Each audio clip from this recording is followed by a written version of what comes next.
sem disputar uma partida de playoffs desde a temporada de 2007 e com apenas 3 campanhas positivas desde então, a franquia do Tampa Bay Buccaneers vive um momento muito diferente na sua história.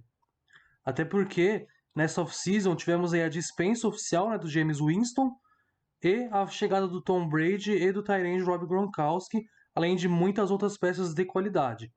Eu sou Pedro Hormes e no vídeo de hoje eu vou falar um pouco mais sobre a situação do time da Flórida e o que esperar deles para a temporada de 2020.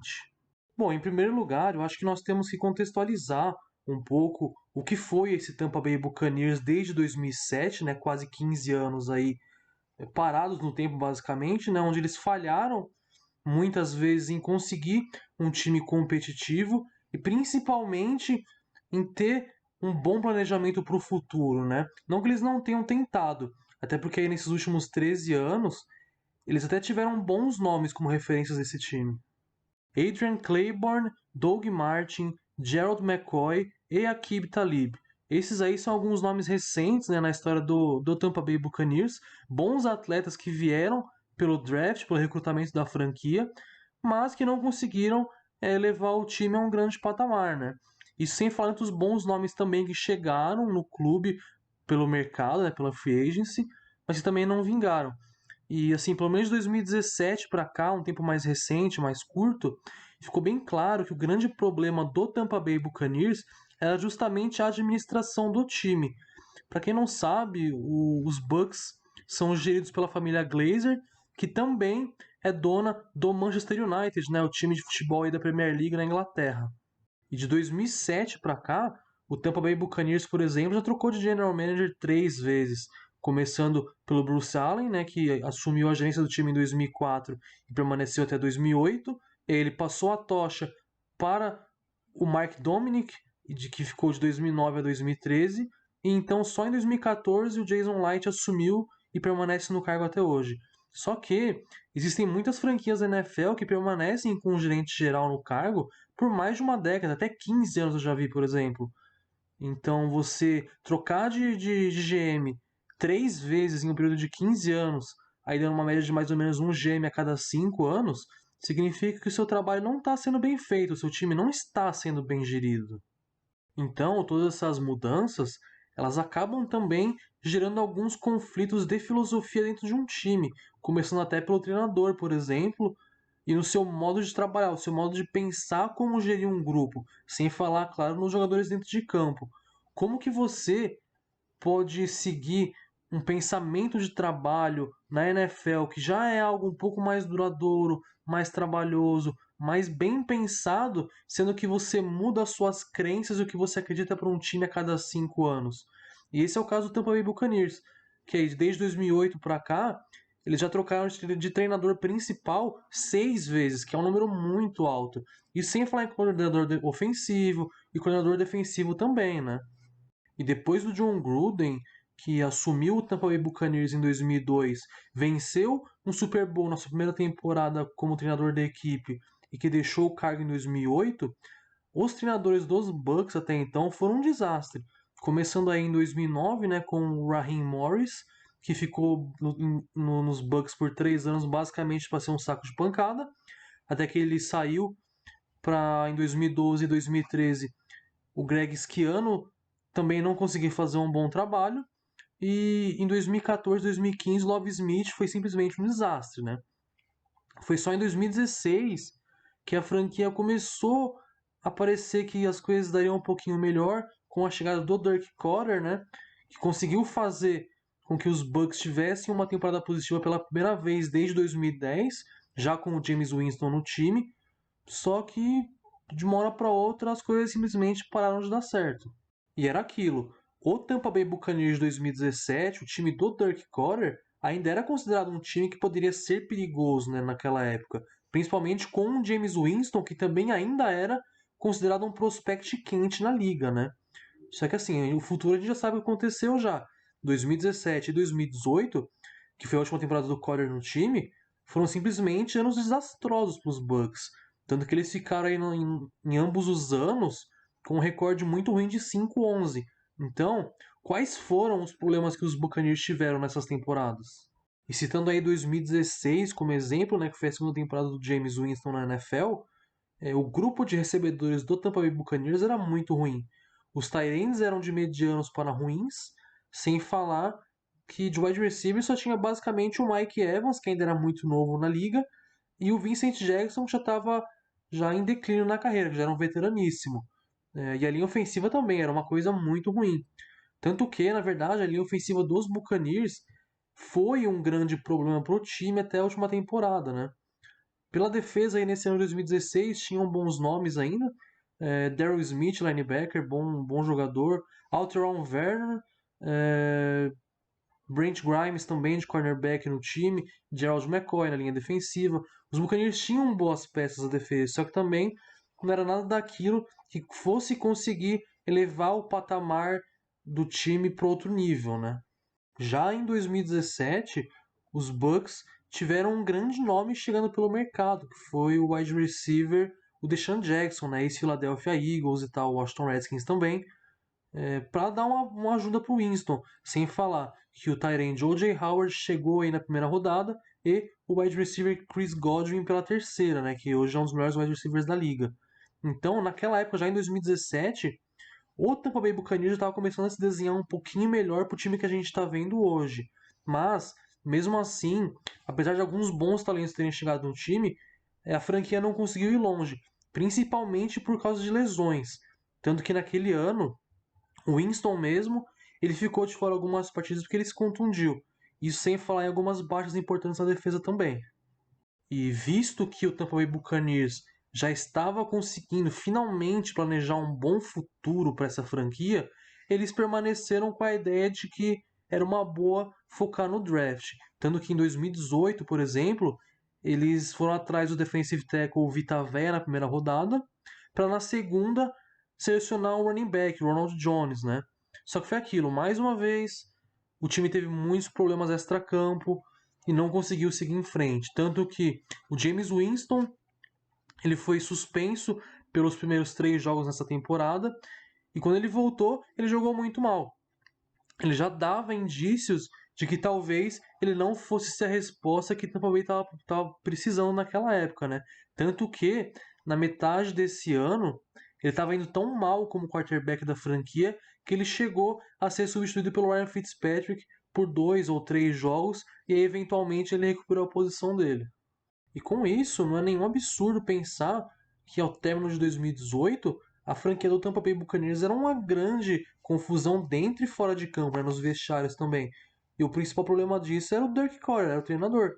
Tanto que ao final desse ano, a gerência do time simplesmente decidiu mandar ele embora, para em 2019 aí sim começar a dar um pingo de esperança para o torcedor com a chegada do Bruce Arians como treinador principal. E aí, né, novas caras, até uma nova mentalidade começou a florescer na Flórida. E aí uma coisa que a gente já pode citar de exemplo de grande mudança de filosofia com a chegada do Bruce Arians é justamente o modo como o draft de 2019 foi conduzido. Os Buccaneers, nas primeiras 5 escolhas que eles tinham no evento, recrutaram 5 defensores. Estando aí como exemplo o Devin White, né, linebacker que teve uma grande primeira temporada na NFL ano passado, e também o cornerback Sean Murphy Bunting, que veio na segunda rodada, que também teve um ano de calor muito sólido. Então, com esses dois aí já, os Buccaneers estão tentando construir novos pilares para a defesa no futuro próximo. E isso nos leva ao que eu considero a segunda parte desse vídeo, né, que é justamente a posição de quarterback titular no Tampa Bay Buccaneers. Por quê? Em 2019, o James Winston ele já estava em seu último ano contratual com a franquia da Flórida, né? E ninguém sabia o que aconteceria com ele, qual seria o futuro do jogador, se ele permaneceria no time, se ele iria embora, ou se os Bucks recrutariam outro jogador, ou se ainda confiavam no Winston como o futuro do time. Só que, claro, isso ficou bem, assim, bem resolvido quando a direção do time resolveu ir atrás do Tom Brady, que havia decidido que ele queria explorar o mercado e não permanecer no New England Patriots para 2020. Então o que aconteceu? O Tom Brady assinou por 2 temporadas com os Buccaneers e o James Winston acabou testando o mercado e foi assinar o contrato de uma temporada com o rival New Orleans Saints para ser reserva do Drew Brees. E com a chegada do Tom Brady no Tampa Bay Buccaneers, a gente pode mudar um pouco esse pensamento. Talvez nós não pensamos mais, o que vai acontecer com o Tampa Bay Buccaneers esse ano. A gente pode começar a pensar até onde esse time vai chegar com o Tom Brady. Só por causa da adição do camisa 12? Sim, porque nós sabemos quem é o Tom Brady, a gente conhece o potencial desse cara dentro de campo. Só que também ele vale lembrar que ele não é mais aquele quarterback de 10 anos atrás que jogava no auge físico e técnico da sua carreira, né? Então, com isso, a gente pode também levantar alguns questionamentos. Até que ponto a deficiência ofensiva do New England Patriots foi um problema para o Tom Brady? Até onde um grupo fraco de recebedores e tight ends causou impacto direto no jogo aéreo do Tom Brady? A proteção de linha ofensiva do que ele tinha em 2019, tirando a lesão pontual do Isaiah Wynn, era relativamente boa até. Ele não era um quarterback tão pressionado como muitos outros que a gente já viu na NFL no passado. Então, qual foi o grande problema do Tom Brady em 2019? Era realmente a falta de boas peças no ataque? Ou era, por exemplo, as chamadas do Josh McDaniels que não ajudava? Ou foi tudo uma questão física? E até fazendo aí uma comparação um pouco extrema, né?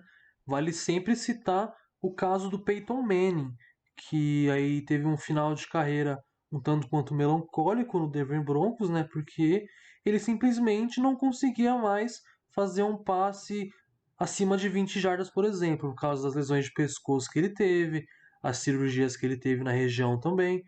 Só que assim, esse pode não ser especificamente o caso do Tom Brady, ok. Só que o Tom Brady também não é mais nenhum garoto. Ele já tem 42 anos e vai entrar na temporada de 2020 com 43. Então, assim, até que ponto essa questão física do Brady pode servir como bode expiatório para ele? E o Tom Brady vai conseguir ter uma boa temporada em 2020 se a gente só analisar o seu estado físico? Eu particularmente acredito que não. Mas é aquilo. O Tom Brady é o Tom Brady. Ele é o maior de todos os tempos. É o quarterback mais vitorioso da história da NFL. Então a gente nunca pode descreditar ele. A gente nunca pode duvidar da capacidade dele, do que ele pode fazer dentro de campo. Principalmente porque nessa temporada agora ele vai ter muitas peças que vão ajudar ele no ataque, diferentemente do que aconteceu com o New England Patriots em 2019. Começando pelo grupo de recebedores, o Brady vai ter muito apoio do Chris Godwin e do Mike Evans, que hoje podem sim ser considerados um dos melhores recebedores da NFL. Eles estão na prateleira mais alta aí em relação aos wide receivers da liga, né? E sem falar em Ronald Jones, que é um bom prospect, um bom talento a ser lapidado pelos Buccaneers na posição de running back, e também o tight end O.J. Howard, que apesar de não ganhar muito destaque, é um bom bloqueador e também tem boas mãos para receber passes. Citando a linha ofensiva, os Bucks subiram no draft desse ano algumas posições para que eles pudessem selecionar o left tackle, o Tristan Wirfs, né? Então eles também já estavam pensando em dar um pouco mais de proteção para o Tom Brady. E isso nos leva à segunda adição mais importante, né, que a franquia da Flórida fez nessa off-season, que foi a contratação do tight end Rob Gronkowski, né? Todos nós aí estamos cansados de saber que o Gronk é um dos, se não o melhor tight end da história do jogo, né? Aí junto com nomes como Tony Gonzalez, Antonio Gates, Jason Witten, Shannon Sharp também, que é um tight end um pouco mais antigo, mas também que foi um dos melhores de todos os tempos, e que se torna uma adição muito importante também para esse ataque do Tampa Bay Buccaneers em 2020. Só que assim, a adição do Gronk, ela também pode vir a ser uma faca de dois gumes. Por quê? O Gronkowski, nós temos uma preocupação muito grande em cima dele com a sua questão física. Até porque ele nunca foi um dos talentos mais saudáveis na história da liga, né?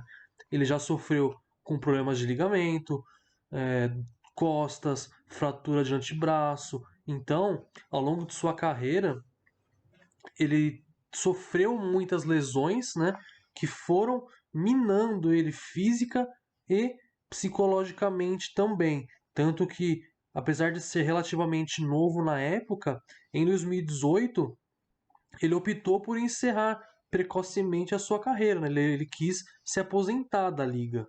Então, depois de um ano parado, o grande questionamento é como o Rob Gronkowski vai voltar ativo na NFL.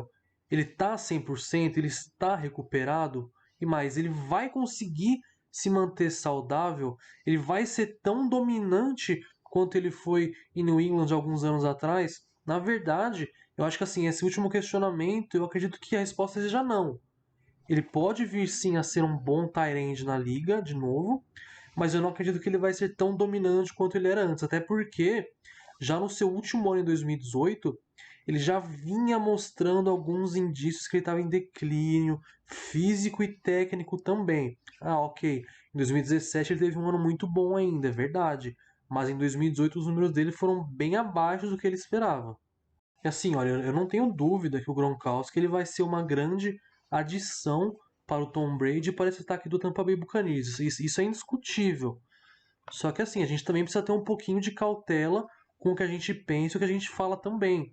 Porque nós não podemos ser saudosistas demais com o tempo de ouro dele no New England Patriots e achar que ele vai voltar para a NFL depois de um ano inativo, demolindo todo mundo, todos os defensores, e ter uma temporada aí de 1.000 jardas e 10 touchdowns. Isso vai acontecer? Eu, honestamente, acho que não.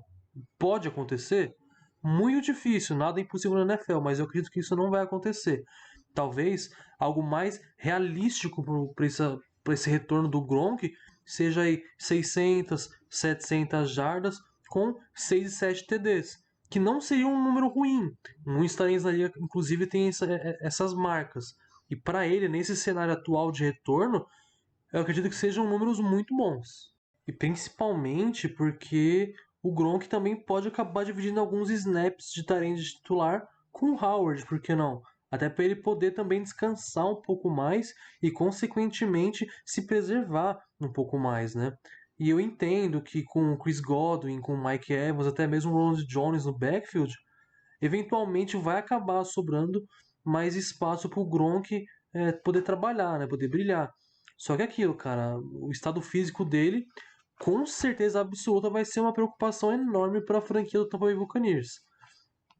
E isso sem falar também em como vai ser a mudança de jogo agora com o Tom Brady como quarterback em comparação ao que era esse ataque comandado pelo James Winston em 2019.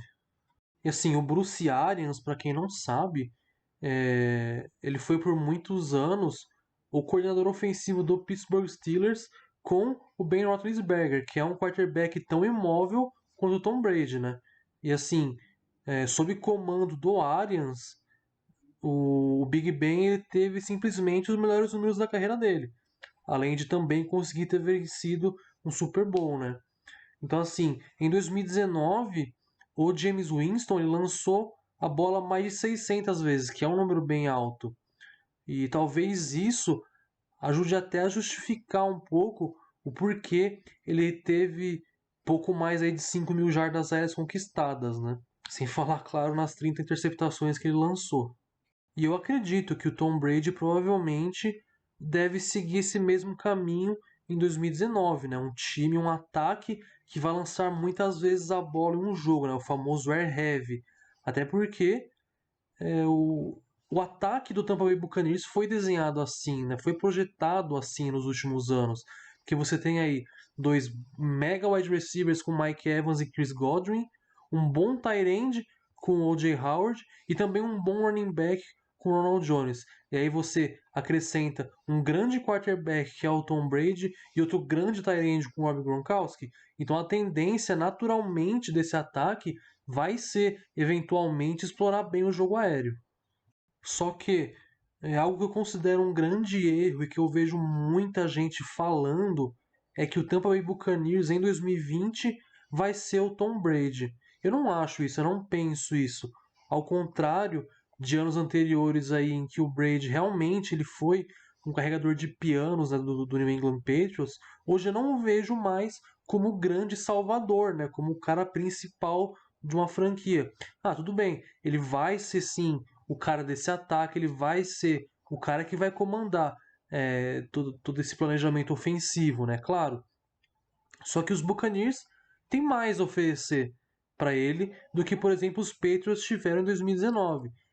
Já falamos aí que ele tem um bom grupo de recebedor, bons tight ends, um bom jogo terrestre. A linha ofensiva ainda deixa a desejar um pouco, vai ter um calor aí que pode surpreender todo mundo. Tem também um bom center com o Ryan Jensen, né? E jogador do Baltimore Ravens aí, e que está possivelmente entre os 10 melhores da posição na NFL. E para mim, a grande sacada do Tampa Bay Buccaneers 2020 é a defesa e a base defensiva que eles vão conseguir ter de suporte para segurar o Brady, né? Se a gente for parar para analisar o elenco, a linha defensiva para mim é boa. Temos aí Jason Pierre-Paul, que ok, não é mais aquele JPP do New York Giants de anos atrás, que era um baita defensive end, mas ele ainda consegue produzir em alto nível. E o mesmo pode dizer também no Ndamukong Suh, que já jogou no Tampa Bay Buccaneers alguns anos atrás, estava no Los Angeles Rams e retornou agora para sua antiga casa. Ele também é um jogador interessante que pode contribuir bastante para essa linha defensiva. Sem falar no Vita Vea, que é um defensive tackle aí relativamente novo na liga, que é um bom prospect, e também o William Golston, que desses quatro talvez seja o pior. Mas o front seven dos Buccaneers é interessante. É um front seven bom e sólido, né? Até porque em linebackers aí nós temos o Devin White, que é um prospect muito bom, que eu já falei antes, né? Que teve um ano de calor muito interessante. E principalmente o Shaquille Barrett, que joga como outside nessa defesa aí. Para quem não sabe, o Barrett foi contratado ano passado junto ao Denver Broncos, após uma passagem mediana para ruim na franquia. E ele simplesmente explodiu na liga. Ele teve 19,5 sacks. Ele liderou a NFL nesse quesito. Então, nós não sabemos como é que vai ser esse pass rush dos Buccaneers. Se vai continuar nesse nível dominante que foi ano passado ou se vai cair um pouco. E na secundária, nós também temos alguns bons nomes de talentos que também merecem um pouco mais de reconhecimento na liga. Temos aí Justin Evans, selecionado na segunda rodada de 2017. Temos também Cal Davis, que veio na segunda rodada de 2018. Mike Edwards, terceira rodada de 2019. Além do Sean Murphy Bunting, né, que eu já falei, que chegou também em 2019 na segunda rodada. Então, assim, eu não acredito que a franquia do Tampa Bay Buccaneers vai ter como identidade apenas o Tom Brady e o Rob Gronkowski. Até porque o front seven dos Buccaneers ainda é muito interessante. Eles têm boas peças que podem render ainda os veteranos que eu falei, sem falar no White, né, que é o grande maestro dessa defesa. E a secundária também, apesar de ser jovem, é muito talentosa e deve evoluir muito em 2020 ainda. Tudo bem, eu entendo que o nome de Gronkowski e de Brady, por exemplo, tem muito peso. E também entendo que naturalmente o ataque vai ser mais falado do que uma defesa, por exemplo, nesse caso, né? Só que assim, a gente também não pode subestimar essa defesa e superestimar esses dois jogadores no ataque. Eu acho que assim, no melhor dos cenários, caso o Rob Gronkowski não se machuque, consiga produzir bem em alto nível e o Tom Brady também consiga conduzir, consiga extrair o melhor desse ataque, eu não acho um absurdo pensar que o Tampa Bay Buccaneers nesse caso brigaria pelo título da divisão ao lado do New Orleans Saints. É o que eu acho que vai acontecer? Não, não é o que eu acho que vai acontecer. Mas também isso não é impossível de acontecer, tá? Para mim, na minha opinião, o Tampa Bay Buccaneers deve ficar aí com a segunda colocação da NFC South, né? E provavelmente também acabar beliscando uma vaguinha nos playoffs pelo meio do wild card. Eu acho que até um modo mais realista e pés no chão também de se pensar isso. Até porque a franquia não, a divisão dos Bucks não é exatamente uma das mais fáceis, tá? 2 jogos aí por ano com o New Orleans Saints, 2 jogos aí com o Carolina Panthers, tá tudo bem, os Panthers estão se reconstruindo ainda, tem Ted Bridgewater que ainda é uma incógnita, mas também tem o Atlanta Falcons que vai ter um ataque muito perigoso esse ano, com 10 escolhas de primeira rodada dos 11 titulares aí no elenco, né? Então isso é uma coisa a se ficar de olho também. E aí, meus amigos, Tom Brady em playoffs é outro tipo de conversa, né? A gente nunca pode descartar ele de uma pós-temporada, considerando o histórico que ele tem e o que ele é capaz de fazer no mata-mata, né? Só que assim, eu acho que até isso acontecer, a gente precisa ter um pouquinho mais de pé no chão e não supervalorizar ele e o Gronkowski. E o que a gente está esperando desse ataque dos Buccaneers, né? Porque tem muita gente pensando que vai ser um mega ataque, mega produtivo, mega eficiente. Isso pode acabar não acontecendo, tá? Até porque o Brady e o Gronk vão passar por uma mudança de sistema, vão se readaptar, treinador novo, jogadores e companheiros de equipes novos. Então isso pode demorar um pouquinho de tempo também, tá? Eu acho mais fácil, inclusive, é, a franquia da Flórida ir para esse all-in, por exemplo, em 2021, que já vai ser o segundo ano do Brady no time, do Gronk também. E aí todo mundo mais polidinho, mais no esquema, mais no pensamento, todo mundo junto, e aí tentar fazer algo maior, né? Algo mais objetivo, vamos dizer assim. Bom, galera, pelo vídeo de hoje é só isso, tá? Acho até que eu falei um pouquinho a mais do que eu tinha planejado, mas eu também acredito que eu tenha conseguido levantar aí bons pontos sobre o que vai ser esse futuro do Tampa Bay Buccaneers com o Tom Brady e com o Gronkowski no time agora, né? Então eu gostaria também de saber a opinião de vocês no comentário. O que vai acontecer com o time e principalmente com esses dois, né? E fora isso é mais o mesmo, cara. Precisa deixar o like no vídeo aí, se inscrever no canal também e me seguir no Twitter, tá? Eu vou deixar o link na descrição do vídeo, onde eu posto bastante coisa sobre NFL, faço umas discussões legais também. E seria legal contar com a participação de vocês, tá bom?